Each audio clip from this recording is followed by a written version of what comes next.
don't care who Mike Tyson used to be, Dean.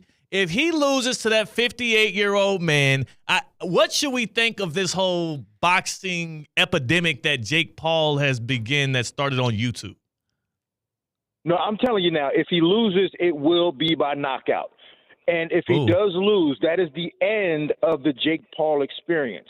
But you were talking about probabilities earlier. 7% chance to rain, 3% chance that the Ravens will be any good. But here's the thing. There is about a 1% chance that Mike Tyson can actually knock out Jake Paul, maybe even less. I don't see that happening. So any hope that we have of Mike Tyson knocking out Jake Paul, use it with a grain of salt. Take it with a grain of salt because I don't see it happening.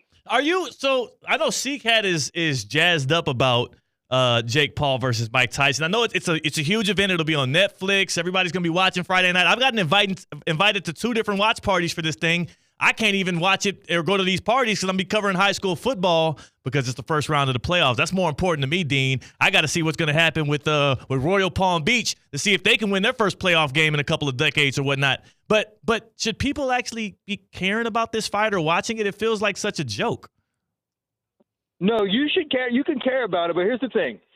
It could end tragically. That's all I'm saying. And that's probably why we should care about it. It's going to be like watching a train wreck because something bad could really happen. And I almost expect it to. Think about this. Imagine this for a second. Imagine if Emmitt Smith came back to play for the Cowboys for a game. Like, what would you think in your head? And Emmitt Smith is 2 years younger than Mike Tyson.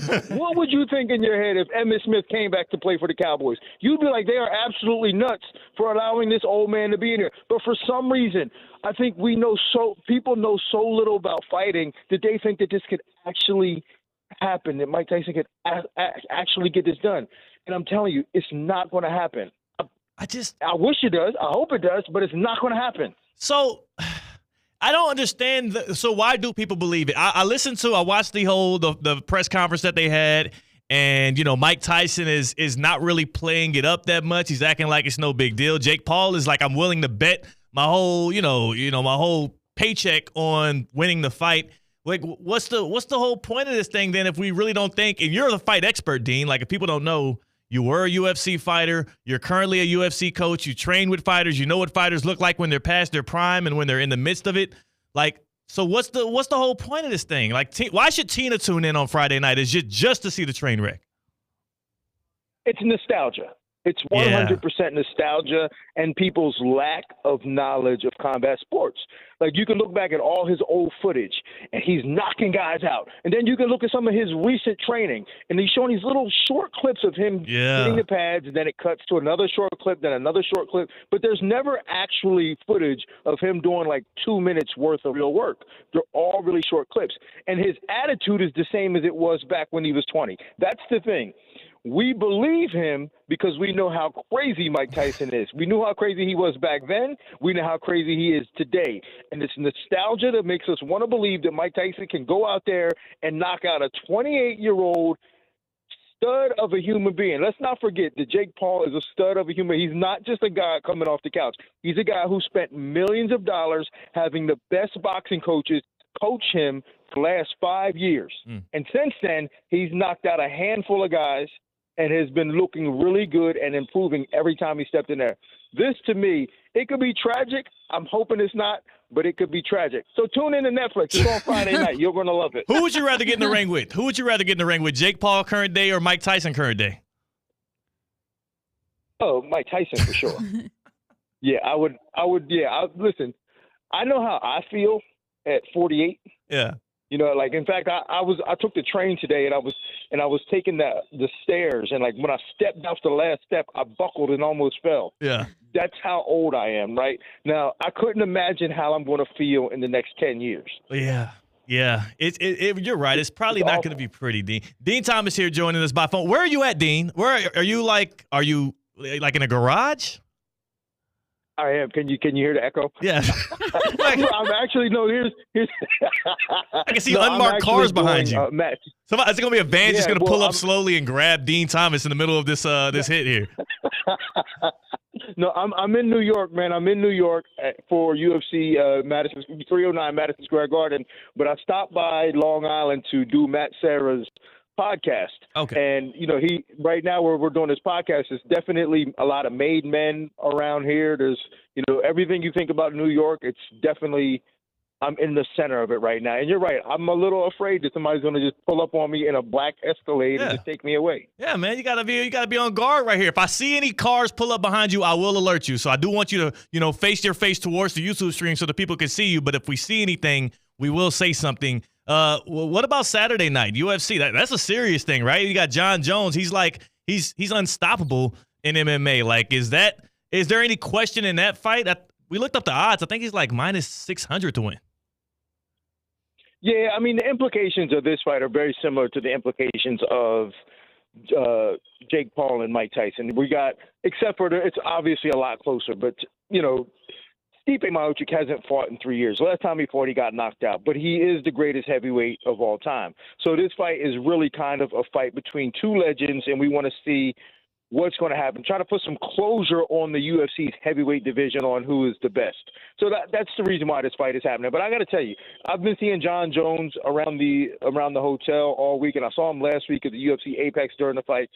And it is a treat to have John Jones back into the MMA community because he's been gone for so long, getting in trouble, doing a lot of crazy stuff.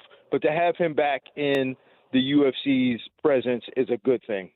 Yeah, John Jones' legacy and his reputation outside the MMA, for the casual fan, kind of looks at him as a waste of talent because of how much trouble he got in with the substances outside the sport, no decisions, disqualifications, or whatnot. Is he gone past the point of return for his legacy for John Jones, or is a win today or on Saturday night and more wins after that able to bring him back?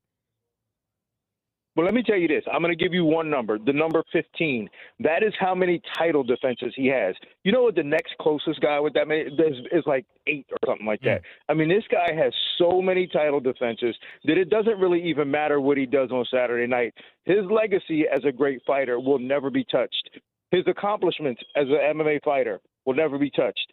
This is why we consider him the GOAT, because of 15 title defenses. That's 15 times fighting the next best guy and beating him, finishing him, making him look stupid. John Jones is a GOAT. Doesn't really matter what he does Saturday night, although we do expect him to have a great performance and beat up on Stipe Miocic. Yeah, that's the thing too. Like, I mean, only person I can think of that has that kind of record against other contenders and greats in the sport is a guy like Patrick Mahomes. Like, I mean, we're talking about GOATs. We're talking about the greats right here. John Jones gonna do his thing. Yeah. John Jones he's the Michael Jordan of MMA. There's no question about that. I like that. So if John Jones lived a clean life outside of MMA, outside of the UFC, maybe he wouldn't be where he is now. Maybe in a twisted way that kind of fueled him in the ring. But if you had no issues outside the ring, what would John Jones be looking like when you look at the record and the numbers at the end of his career?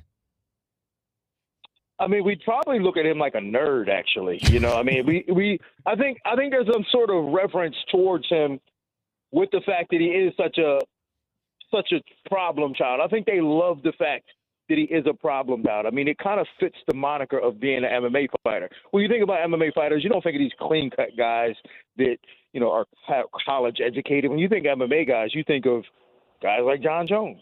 Guys always get in trouble. Conor McGregor, these guys get in trouble. So I think it actually adds to the allure and the legacy of John Jones. I mean, come on. I mean, this guy was winning championships when he was coked up. I mean, it's crazy. Yeah, seriously. Admitted. I'm not making that up. He admitted to it. I'm wondering. I know John Jones. That's a whole different story there. Saturday night. I'm going back to Friday night on Netflix. If Mike Tyson was selling more weed, would he not be doing this fight? Like, if he was financially more stable, is this fight just a pocket, like a money grab, or is this have more to do with him actually wanting to get out there and beat up Jake Paul? No, I don't think this has anything to do with him wanting to beat up Jake Paul or a money grab. I think that once you're a fighter, and Mike Tyson is a fighter, we know this by looking at his history. You can look back at all his old fights. As a teenager, he was beating up. He was 15 years old, beating up grown men. Mike Tyson is a fighter at heart. We know this.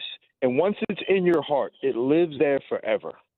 And I think this is an opportunity for him to not have closure on his fighting career, but just to relive it one more time.